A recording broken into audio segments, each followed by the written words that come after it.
제가 얼마 전에요, 우연히 이병헌 씨가 출연했던 영화 달콤한 인생이라는 이 영화에 나오는 짤막한 동영상을 본 적이 있습니다.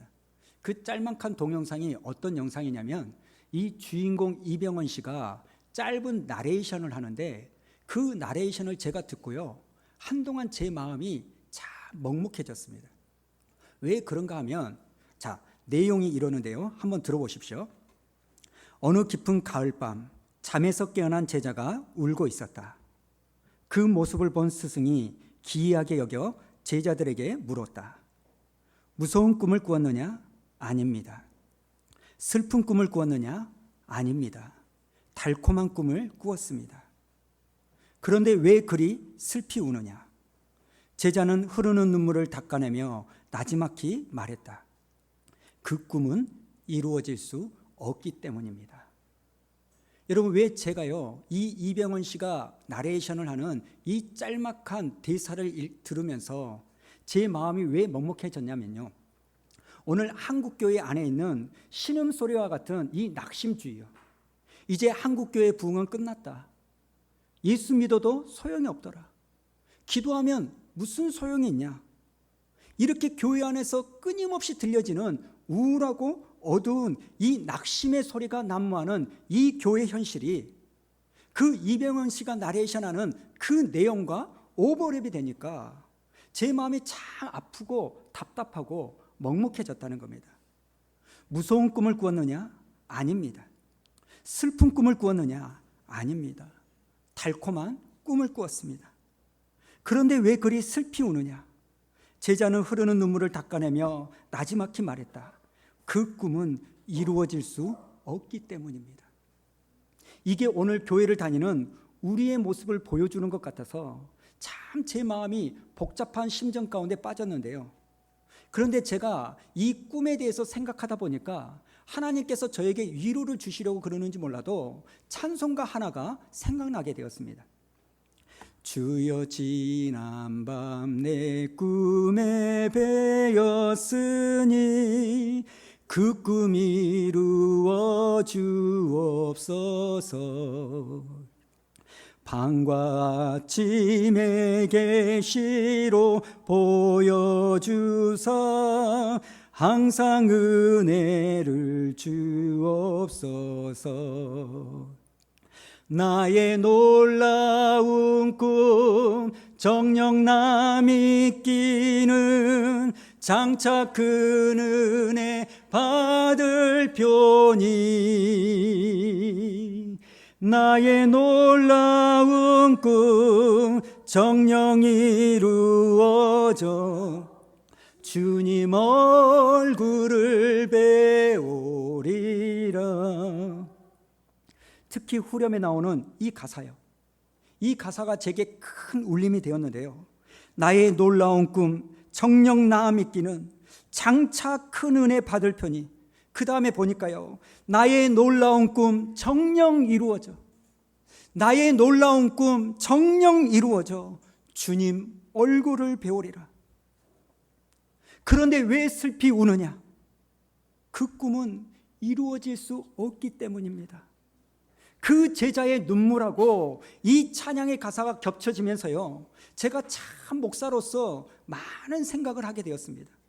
근데 여러분, 오늘 이 나오는 찬양의 가사처럼 나의 놀라운 꿈 정녕 이루어질 것을 내가 믿는 이유가 뭘까요? 다른 이유가 없습니다. 이 꿈을 주신 분이 예수님이시기 때문에, 그리고 그 꿈을 이루어 주실 분도 예수님이시기 때문에 내가 믿는 줄로 믿습니다. 그래서 제가 그날 참 마음이 복잡한 그런 마음 가운데 있었지만 또 다른 한편으로는 제가 많은 은혜를 받았습니다. 제가 왜 이런 말씀을 드리냐면, 오늘 나오는 본문의 말씀을 이런 관점으로 좀 살펴봤으면 좋겠다는 겁니다. 여러분, 우리가 잘 알다시피 오늘 본문 말씀은요, 바나바와 사울이 성령님 말씀에 순종해서 이제 본격적으로 제1차 전도여행을 떠나는 그 출발점에 있지 않습니까? 오늘 주보에 나와 있는 지도를 보면 알다시피요, 이제 바나바와 사울은요, 안디옥 교회를 떠나서 실루기아 항구로 다가갑니다. 왜 그러냐면 첫 번째 전도지인 구브로라는 섬에 가는 배를 타기 위해서예요. 여러분, 사실 오늘 본문에 나오는 이 장면은요, 나중에 바울이라고 불려지는 이 사울이요, 다메섹 도상에서 예수님께 부름을 받은 지 적어도 17년이 지난 후의 일이라는 거예요. 여러분, 17년 전에요, 사울은요, 다메섹에 있는 예수 믿는 사람이 있다는 소식을 듣고 그 사람들을 잡으러 가는 도중에 예수님을 만나지 않습니까? 그리고 사도행전 9장에 보니까 예수님께서 사도 바울에 대해서 이렇게 말하는데요. 자, 15절 우리 한번 읽어볼까요? 시작. 주께서 이르시되 가라, 이 사람은 내 이름을 이방인들과 임금들과 이스라엘 자손들에게 전하게 하여 택한 나의 그릇이라. 그러니까 지금 사울은요, 이 세상 사람들에게 예수의 복음을 전하도록 택함받은 사람이었어요. 그렇다면 여러분, 우리 생각에는요, 곧바로 이 사울을 그 목적에 맞게 하나님이 사용하셔야 되는 거 아닙니까? 그러나 하나님은요, 그렇게 하지 않더라는 거예요. 오히려 이 사울을요, 아라비아 광야에 아무도 없는 외롭고 황량한 그 광야에서 3년 동안 경건의 훈련을 갖게 만들고요, 그리고 그 3년의 세월이 끝나니까 그 다음에는요, 사울의 고향인 다소에서 무려 13년에 이르는 기간 동안 마치 실패자와 같은 삶으로 치과하도록 만드는 거예요. 그리고 바나바의 콜링으로 안디옥 교회에 와가지고 1년 동안 목회의 경험을 쌓은 다음에야 오늘 사도행전 9장에 나오는 이 말씀처럼 예수님의 복음을 전하는 통로로 사울을 사용한다는 겁니다. 근데 여러분, 이런 일들은요, 사울에게만 있는 게 아니라 우리가 잘 아는 다윗이 있지 않습니까? 여러분, 이 다윗이요, 왕으로 선택받을 때가 언제인 줄 아십니까? 사무엘 선지자에게 기름을 부음 받을 때가요, 청소년기였어요. 근데 하나님께서는 기름 부음을 받았던 그 청소년 다윗이 있었을 때 그 나이 때에 다윗에게 왕위를 주신 게 아닙니다. 그리고 나중에요, 거인 골리앗과 싸워 이김으로 말미암아 나라를 구한 영웅이 다윗이 되지 않습니까? 그때도 하나님은요, 다윗에게 왕위를 주시지 않아요. 오히려 그 반대로요, 사울의 시기와 질투를 받아가지고 무려 10년 동안이나 광야에서의 도망자 생활을 하게 만드시더라는 거예요. 여러분, 나중에 다윗이요, 이스라엘 백성들의 왕이 된 것은 기름 부음을 받은 지 몇 년 만에 무려 10년이 지난 세월이 지나간 다음에서야 왕으로 세움을 받게 되는 거예요. 여러분, 여기서 우리가 알 수 있는 게 뭘까요? 하나님께서 누군가를 선택하셨다고 해서 반드시 당장 그 사람을 그 자리에서 사용하는 것은 아니라는 거예요. 여러분, 이것은요, 마치 어떤 사람이 사관학교에 입학하는 것과 마찬가지 아닙니까? 여러분, 사관학교에 입학했다고 해서 그것이 곧 그 사람이 장교가 되었다는 것을 말하는 게 아니잖아요. 사관학교에 입학한 것은요, 그저 장교가 되기 위한 하나의 관문을 통과한 거예요. 가끔 가다가 이런 사람들이 있죠. 예를 들면 용팔이라고 여러분 아시죠? 주먹개나 쓰는 사람. 근데 이 사람이 예수님을 만나고 은혜를 받았어요. 그래서 하는 말이 뭡니까? 내가 목회자가 되겠다. 그래가지고 신학교를 갑니다. 또 대도라고 불려지는 조 누구라는 사람이 있죠. 감옥에서 예수를 만나서 구원받고 은혜를 너무너무 진하게 받았어요. 우리가 그런 것을 보면 정말 박수 쳐주고 축복해주고 하나님께 영광을 돌리잖아요. 근데 그 사람들이 받은 은혜가 너무나 많으니까 뭐라고 말합니까? 목사가 되겠다는 거예요. 그래서 그 사람들이요, 목사가 됩니다. 문제는 뭡니까? 몇 년 지나지 않아 똑같이 도둑질을 하다가 쇠고랑을 차는 모습을 우리에게 보여주는 거예요. 어떻게 이런 일이 일어날까요? 이유는 딱 하나예요. 은혜 받은 것은 은혜 받은 거지만 그걸 부인하는 게 아닙니다. 그러나 훈련의 과정과 연단의 과정과 옛사람의 모습들을 다듬어지는 이 과정 없이 하나님 앞에 크게 쓰임받으려고 하다 보니까 이런 일들이 많이 있는 거예요. 지금 하나님께서 사울과 다윗을 바로 선택하셨음에도 불구하고 바로 사용하지 않는 이유가 여기에 있다는 거예요. 여러분, 하나님께서는요, 당신의 선택과 당신의 사용하심 사이에 반드시 당신의 훈련 과정을 거치게 만든다는 것을 기억하는 여러분 되기를 원합니다. 근데 여러분, 이게 역설적으로요, 저와 여러분에게 얼마나 큰 위로와 소망이 되는지 아십니까? 내가 분명히 하나님의 응답을 받았어요. 지금 저 말씀이 나에게 주신 말씀이라고 내가 믿고 받았습니다. 그럼에도 불구하고 여전히 아직 내 삶에 하나님의 역사가 일어나지 않는다고 실망하지 마시기 바랍니다. 지금 내가 원하는 상황 가운데 놓여 있지 않다 할지라도 바로 그 상황 속에서 나를 믿음의 모습으로 살아가도록 다듬기 원하시는 하나님의 훈련 과정이 있다는 것을 여러분 자각하셔서 그 하나님께 감사하고 여러분의 삶을 하나님께 드릴 줄 아는 은혜로운 성도가 되기를 주님의 이름으로 축원합니다. 여러분, 다윗이요 10년 만에 하나님의 뜻이 이루어졌듯이 사울이 17년의 세월이 지나서 하나님의 말씀대로 복음 전도자의 삶을 걸어갔듯이 하나님께서는 하나님의 때가 이르면 반드시 저와 여러분의 삶 가운데 당신의 말씀을 이루실 줄로 믿습니다. 여러분, 지금 오늘 본문에 복음 전도자의 삶을 살아가는 사울의 나이가 몇 살인 줄 아십니까? 17년 전에 예수님을 만났던 그 시대에 그 사울의 나이가요 20대 초반이었다면 30대 후반이었을 거고요. 그때 다메섹 도상에서 만난 사울의 나이가 20대 후반이었다면 지금은 40대 초중반이었을 거예요. 제가 왜 이런 말씀을 드리냐면, 여러분, 그때 당시 2000년 전에 로마 제국 사람들의 평균 수명이요 50대가 채 지나잖아요. 그러면 지금 40대 초중반이라면요, 그때 그 당시 사람들에게는 말년의 인생입니다. 여러분, 말년의 인생에 주님의 뜻이 이루어지고 있을 때 사울은요 이미 늦었습니다. 하나님, 내 나이가 몇 갠데 나 기력도 빠졌습니다. 이렇게 말한 게 아니라 하나님의 인도하심에 꿈에도 그리던 그 하나님의 말씀의 응답에 내 나이를 내려놓고 걸어가는 모습이 있었다는 겁니다. 저는 저와 여러분의 삶의 모습 가운데 하나님이 나에게 말씀하셨고 하나님이 나를 선택하셨음에도 불구하고 아직 하나님이 나를 사용하지 아니하고 그 말씀이 이루어지지 않는다면 나를 하나님이 다듬고 계시구나, 인내하는 삶을 살아야 되겠다라는 그 믿음의 모습을 갖는 저와 여러분 되기를 원합니다. 자, 오늘 본문 4절을 다시 한번 보도록 할까요? 자, 4절 우리 한번 읽어봅니다. 시작. 두 사람이 성령의 번호심을 받아 실루기아에 내려가 거기서 배 타고 부르에 가서. 지금 바나바와 사울은요 제1차 전도여행을 떠나기 시작하면서 안디옥 교회에서요 먼저 어디로 하냐면 실루기아라는 항구로 내려간다는 거예요. 그 이유가 뭐냐면 첫 번째 전도지인 구브로라는 섬으로 가는 배를 타려는 겁니다. 여러분, 지금 바나바와 사울이 찾아간 이 실루기아라는 항구는요 로마 황제가 직속으로 관할하는 아주 화려하고 거대한 무역항이었다는 거예요.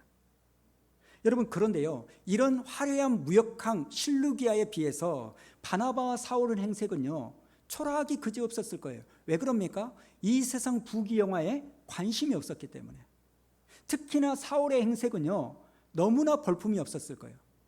여러분, 우리가 사울에 대해서, 바울에 대해서 나중에 바뀌는 이 바울에 대해서 우리가 오해하고 있는 것 중에 하나가 뭐냐면 성경을 17권 가까이를 썼고 하나님의 놀라운 일들을 했기 때문에 우리는요 사울을요, 바울을 슈퍼맨처럼 핸섬한 사람처럼 생각하지만 그렇지 않습니다.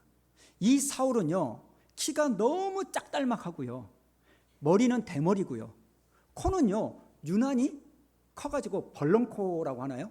그래가지고 볼품없는 행색을 가지고 있었던 사람이 사울이에요. 고린도후서 10장에 보면 그 내용이 나오는데요. 자, 10장 10절을 보면 이렇게 말합니다. 바울의 편지는 무게가 있고 힘이 있지만 직접 대할 때에는 그는 약하고 말 주변도 변변치 못하다고 말하는 사람들이 있습니다. 무슨 말일까요? 지금 바울을 비난하는 사람들이 바울을 향해서 하는 말 아닙니까? 사울, 그러니까 바울은 글에는 글발이 있어서 힘이 있는데 실제로 보면 생긴 것은 볼품이 없다라고 폄하를 하는 그럴 정도의 외모를 가진 사람이었어요. 반대로 갈라디아 교회에 사도 바울이 뭐라고 썼냐면요, 자 4장 14절 우리 한번 읽어볼까요? 시작. 그리고 내 몸에는 여러분에게 시험이 될 만한 것이 있는데도 여러분은 나를 멸시하지도 않고 애면하지도 않았습니다. 여러분은 나를 하나님의 천사와 같이 그리스도 예수와 같이 영접해 주었습니다. 지금 자기의 애모를 업신여기지 않고요, 오히려 자기를 천사처럼 예수님처럼 대해준 갈라디아 성도들에 대한 감사의 글을 쓰는 거 아닙니까? 그러니까요, 이 바나바와 사울이요, 그 실루기아라는 화려한 항구에 들어섰을 때 어느 누구도 그들에게 눈길을 주지 않았을 거라는 거예요. 여러분 한번 생각해 보십시오. 2000년 전에 사울이 배를 타던 그날에도요, 실루기아 항구에는요, 다른 수많은 사람들이 똑같이 그 시간 그날에 똑같은 배를 타고 출항을 했을 거예요. 아마 다른 사람들은요, 자기의 소원과 성공을 생각하면서 배를 탔을 겁니다.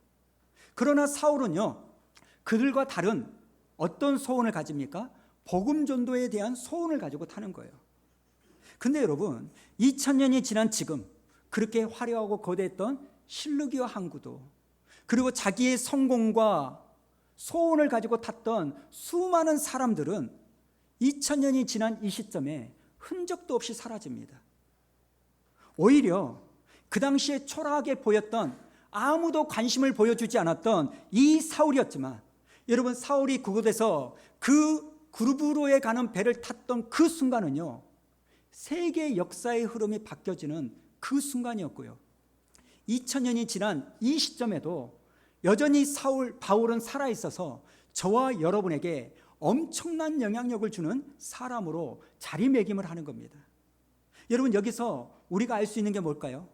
우리가 궁극적으로 추구해야 될 것이 무엇인지를 알 수 있는 거 아닙니까? 그게 뭡니까? 한낱 먼지와 같이 사라질 이 세상 것만을 붙잡고 살아가는 인생이 아니라 오직 예수 그리스도의 복음, 하나님의 나라를 바라보는 삶을 살아야 된다는 거예요. 왜 그렇습니까? 그것만이 영원하기 때문에.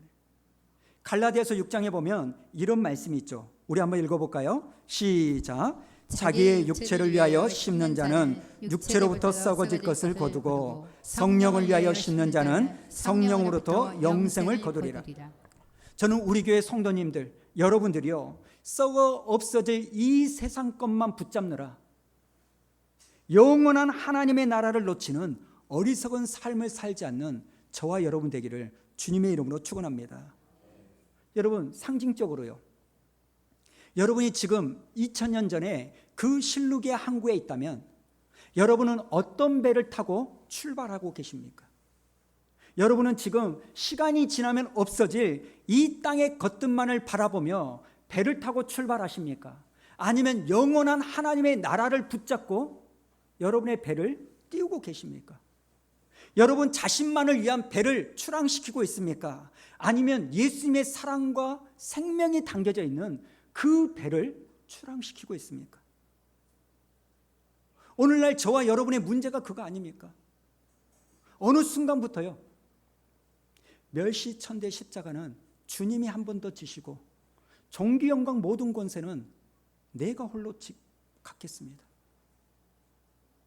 내가 어떻게 해서든지 잘 살기 위해서라면, 내가 어떻게 해서든지 유익한 풍성한 삶을 살기 위해서라면 까짓거 예수님이 한 번 십자가 더 지시지요.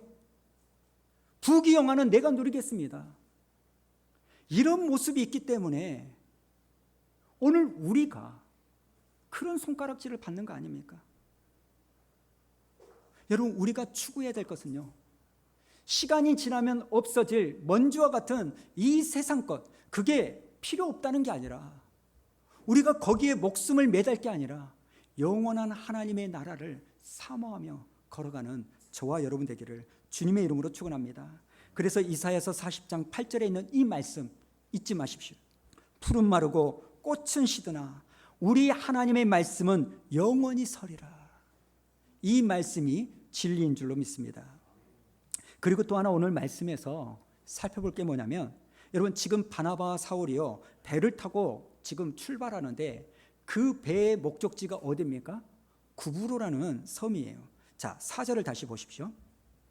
두 사람이 성령의 보내심을 받아 실루기아에 내려가 거기서 배 타고 구브로에 가서, 여러분 이들의 첫 번째 전도지인 바나바의 고향 구브로를 결정하신 분이 누굽니까? 바나바가 거기 가기로 결정했습니까? 아니에요. 누구의 보내심을 받아서 떠났습니까? 성령님의 보내심을 받아서 구브로가 첫 번째 전도지가 된 거예요. 여러분, 여기서 우리가 또 하나의 하나님의 일관된 법칙 하나를 발견하는데요. 그게 뭔지 아십니까? 우리 예수님께서는 부활 승천하시기 전에 제자들에게 뭐라고 말합니까? 복음의 증인이 되라, 이렇게 말씀을 하십니다. 근데 여러분, 예수님은 처음부터 땅끝으로 보내신 것이 아니라는 거예요. 여러분, 부활하신 예수님은요, 제자들을 먼저 어디로 부르시냐면 갈릴리로 부르신 다음에 갈릴리에서부터 예수의 증인된 삶을 살도록 명령하십니다. 왜 그런지 아실까요? 제자들의 고향이 어디냐? 갈릴리였다는 거예요. 그리고 오늘 바나바와 사울이 구브로에서 복음 전도를 시작하는데 어디서부터 시작하도록 하나님이 명령하셨냐? 바나바의 고향인 구브로에서 복음 전도에 출발을 하도록 만드셨다는 거예요. 여러분, 예수님께서도 공생의 사역을 시작하실 때요, 제일 먼저 어디서 시작하신지 아십니까? 갈릴리에서 시작하셨어요. 물론 예수님은 베들레헴에서 태어나셨죠. 그러나 이 베들레헴은요, 헤롯의 위협에 피해서 어쩔 수 없이 구약의 말씀을 이루기 위해서 그 베들레헴에서 잠깐 태어나셨을 뿐이지, 예수님이 자라고 생활한 곳은 갈릴리였기 때문에 어떤 의미에서는요, 갈릴리가 예수님의 고향입니다. 그래서 예수님께서 사역을 시작하실 때 고향인 갈릴리에서 시작하시더라는 거예요. 여러분, 이걸 통해서 우리가 또 하나 알 수 있는 게 뭡니까? 하나님의 전도 사역, 하나님의 일은요, 반드시 자기 고향, 자기와 가장 가까운 사람들로부터 시작되어야 된다는 거예요. 여러분, 하나님의 일은요, 가장 가까운 사람들 앞에서부터 시작해야 되는 줄로 믿습니다. 사실 나와 가장 가까운 사람들은요, 내 속을 잘 알고 있는 사람들이기 때문에 그 사람들 앞에서는 여러분, 연기할 수가 없고 거짓말할 수 없죠. 제가 여러분들 앞에 얼마나 친절하게 보입니까? 얼마나 매너 있게 보입니까? 그러나 같이 사는 우리 애들한테는요, 그것이 통용이 안 될 때가 너무나 많이 있어요. 지금 하나님께서는요, 우리로 하여금 뭘 요구하신지 아십니까? 가장 가까운 사람들 앞에서부터 참된 믿음의 모습을 보이기를 원하시는 거예요. 그러니까 여러분, 오늘 이 시간 스스로 자문하시기 바랍니다. 나는 혹시 교회 안에서만 그리스도인인 것은 아닌가? 나는 우리 가족들에게, 가장 가까운 사람들에게 믿는 사람의 모습을 보여주고 있나? 우리가 분명히 알아야 될 것은요, 예수님도 그렇고 제자들도 그렇고 오늘 바나바와 사울도요, 모두가 다 자기 고향에서 가장 가까운 사람들에게 예수님의 주님 되심과 믿는 사람다운 모습을 보여줌으로써 복음을 전했다는 것을 잊지 마시기 바랍니다. 여러분, 저는요, 우리 아이들에 대한 소원이 하나 있습니다. 그게 뭔지 아십니까? 우리 아이들이 저를 평가할 때, 저 없이 자기들끼리 있을 때, 나중에요, 우리 아빠는 진짜 목사였어, 이렇게 존경하고 고백하는 소리를 들으면 여러분, 제 인생 이제 끝난 거 아닙니까? 더 이상 뭘 바랍니까? 여러분, 이 소리를 들으려면 제가 어떻게 해야 될까요? 믿는 사람다운 모습을 우리 아이들에게 보여서 낮아지고 섬겨야 되는 거 아닙니까? 참 하나님은 세밀하세요. 어제 저녁에, 토요일 저녁은 제가 예민하잖아요. 그래서 너무 피곤해서 잠깐 자는데, 이놈들이 좀 떨어진 데서 밥을 먹으면 될 텐데, 거실에서 제가 자고 있는데 옆에서 달그락 하면서 밥을 먹으니까 그냥 열이 좀 확 받친 거예요. 니들은 아빠가 자고 있는데 꼭 여기서 먹어야 되냐? 그러면서 군기를 딱 잡으니까 분위기가 쎄하잖아요. 그러면 잠이 안 오잖아요. 또 후다닥 일어나가지고 큰 방에 들어갔다가 다시 나와가지고 설교 원고를 쭉 펼치면서 이렇게 하는데 이 문단이 딱 보이는 거예요. 마음이 엄청 찔리잖아요. 우리 아빠는 진짜 목사였어, 이 말이 막 에코가 있는 것처럼 막 들려요. 그래가지고 어쩝니까? 또 얼굴에 철판 깔고 이제 수연이가 저녁밥 먹고 독서실 간다고 하니까 보통 때 열받았으면 가든지 말든지 이럴 텐데, 아빠가 데려다 줄게 기다려 그랬더니 갑자기 얼굴이 확 펴지면서, 그러면서 이제 이렇게 내가 실수한 거에 대해서 이렇게 풀려고 막 하는 부분이 있는 거예요. 여러분, 제가 왜 이런 말씀을 드리냐면요, 여러분들 앞에서는 제가 매너가 있고 좋은 것처럼 보이지만 실상은 그렇지 않아요. 우리 자녀들에게 쉽게 말하고 쉽게 행동하는 경우가 의외로 많이 있습니다.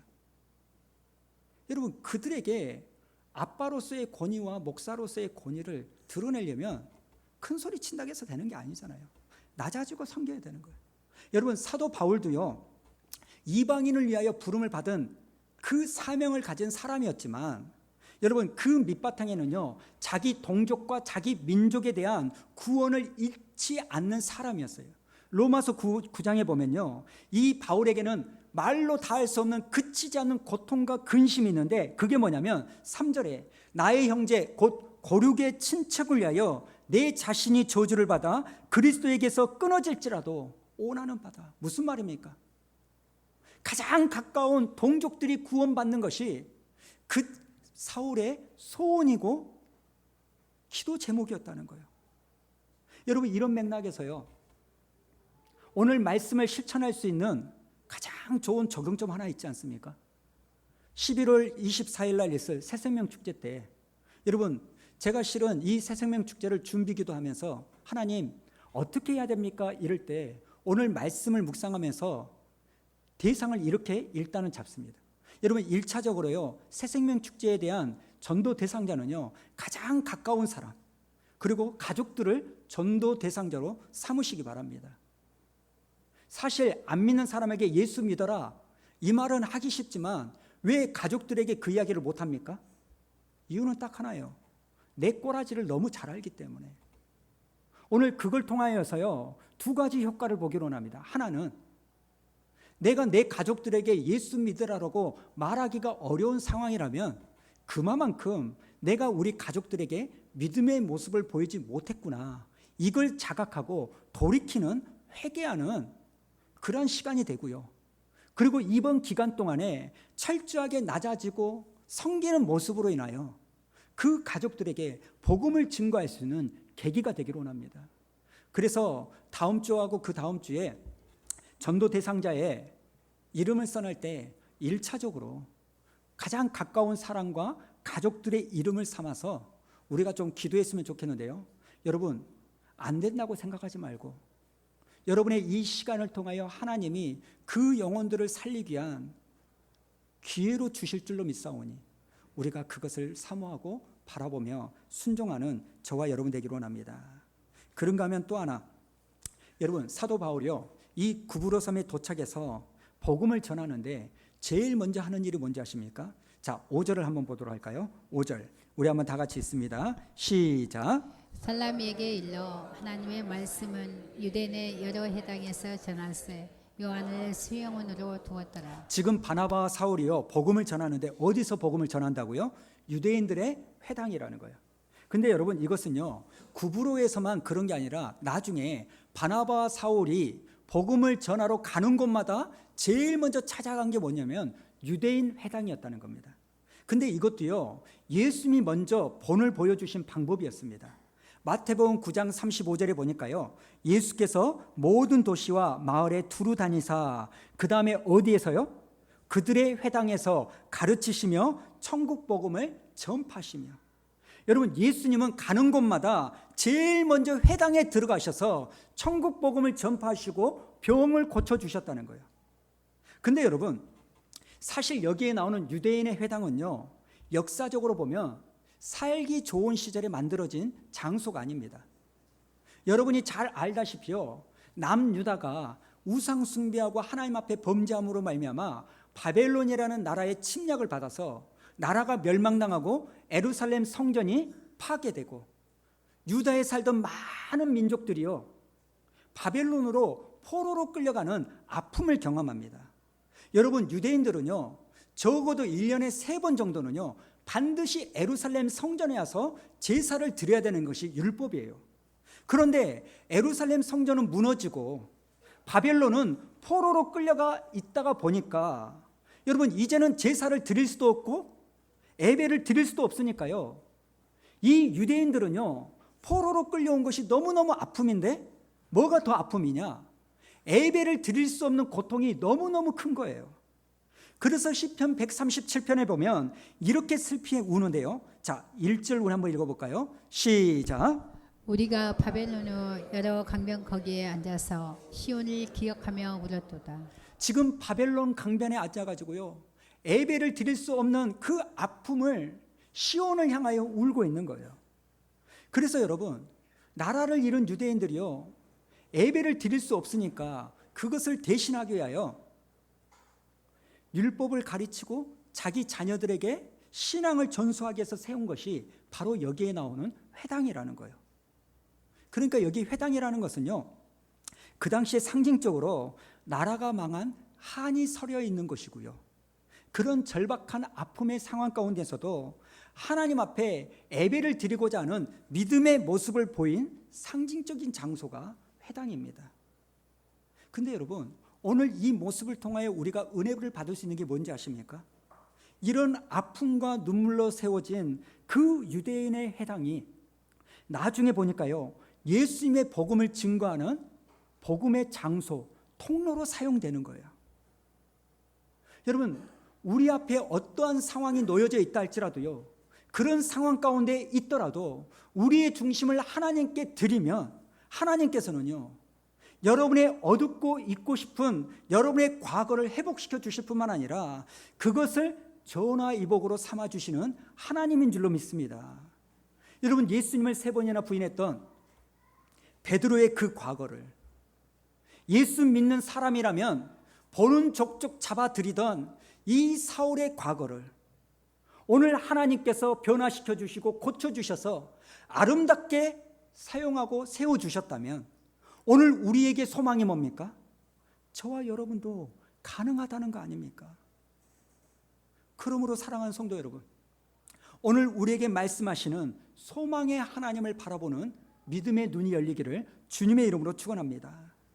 유대인들이 나라 잃은 한을 품고서 눈물로서 세운 회당이 나중에 복음 전도의 장소로 사용하게 하신 분이 하나님이라면 지금 우리의 현실이 아무리 절망적인 상황이라 할지라도 하나님께서는 그것을 소망으로 만들어 주실 줄로 믿습니다. 여러분, 한번 생각해 보세요. 우리가 하나님을 믿는다고 믿는데 우리의 절망이 절망으로 끝나버린다면 도대체 우리가 하나님을 믿어야 될 이유가 어디 있습니까? 여러분, 우리가 믿는 하나님은요, 우리의 절망을 바꿀 수 없는 무기력한 하나님이 아니라 모든 것을 합력하여 손으로 이루시는 전능하신 하나님인 줄로 믿습니다. 그래서 시편 62편에 나오는 이 노래처럼 다윗이 이런 고백을 하잖아요. 나의 영혼아, 잠잠히 하나님만 바라라. 무릇 나의 소망이 그에로부터 나오는도다. 여러분, 다윗이요, 나중에 왕이 됐지만 평탄한 삶을 산 게 아니잖아요. 그는 끝없는 모함과 시기, 죽음의 위협으로부터 모진 세월을 수도 없이 살았습니다. 왕이 된 다음에도요, 자기 아들 압살롬이 반역을 일으켜서 맨발로 광야로 도망가는 비참한 삶을 살았던 사람이 다윗이에요. 그러나 다윗의 다윗됨은 그런 일이 있을 때마다 이 세상 무엇을 의지하고 사람을 바라보는 것이 아니라 오로지 하나님만을 잠잠히 바라봤다는 거예요. 왜 그럴까요? 오직 하나님만이 자기 인생의 소망이었기 때문에. 로마서 6장 23절에 보면 죄의 싹은 사망입니다. 그렇기 때문에 어느 인간도요, 죽음의 문턱을 벗어날 수가 없습니다. 그럼에도 불구하고 죽을 수밖에 없는 우리를 위하여 하나님께서 이 땅에 예수 그리스도를 보내신 것이 우리의 소망이 아니겠습니까? 우리의 죄를 위하여 죽으신 그 예수님이 사망 권세를 이기시고 부활하셨다는 그 소식이 저와 여러분에게 소망이 되지 않을까요? 그 결과로 누구든지 예수 그리스도 안에 있으면 새로운 피조물이 된다라는 이 소식이 우리의 소망이 아니겠습니까? 그리고 성령님께서 나와 임마누엘 하셔서 내가 어디에 있든지 어느 곳에 있든지 나와 함께 하신다라는 이 말씀이 저와 여러분의 소망일 줄로 믿습니다. 우리 앞에 어떤 일이 벌어지든 하나님께서는 이 모든 것을 합력하여 선을 이루신다는 이 말씀이 우리의 소망이 되어야 될 줄로 믿습니다. 비록 지금의 우리의 삶이 고달프다 할지라도 현재의 고난은 장차 우리에게 나타날 그 영광과 좋게 비교할 수 없다는 이 소식이 저와 여러분의 소망이 될 줄로 믿습니다. 그래서 시편 기자가요 43편에 이렇게 고백하지 않습니까? 5절 우리 한번 다 같이 읽어볼까요? 시작. 내 영혼아 내가 어찌하여 낙심하며 어찌하여 내 속에서 불안해하는가. 너는 하나님께 소망을 두라. 그가 나타나 도우심으로 말미암아 내 하나님을 여전히 찬송하리로다. 이 시편 기자가 뭐라고 고백합니까? 내 영혼아 어찌하여 낙심하고 어찌하여 불안해하느냐. 너는 어쩌라고요? 하나님께 소망을 두라. 사랑하는 성도 여러분, 우리가 믿는 하나님이 우리의 소망인 줄로 믿습니다.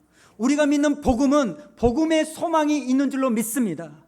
그래서 그 눈물을 흘리는 제자와 같이 꿈을 꾸더라도 그 꿈을 이루어질 수 없기 때문에 슬피 우는 인생이 아니라 하나님이 우리에게 꿈을 주시면 그 꿈은 주신 그 하나님께서 반드시 나에게 이루어질 거라는 이 믿음을 붙잡고 이번 한 주 동안 소망의 하나님을 바라보며 걸어가는 저와 여러분 되기를 주님의 이름으로 축원합니다.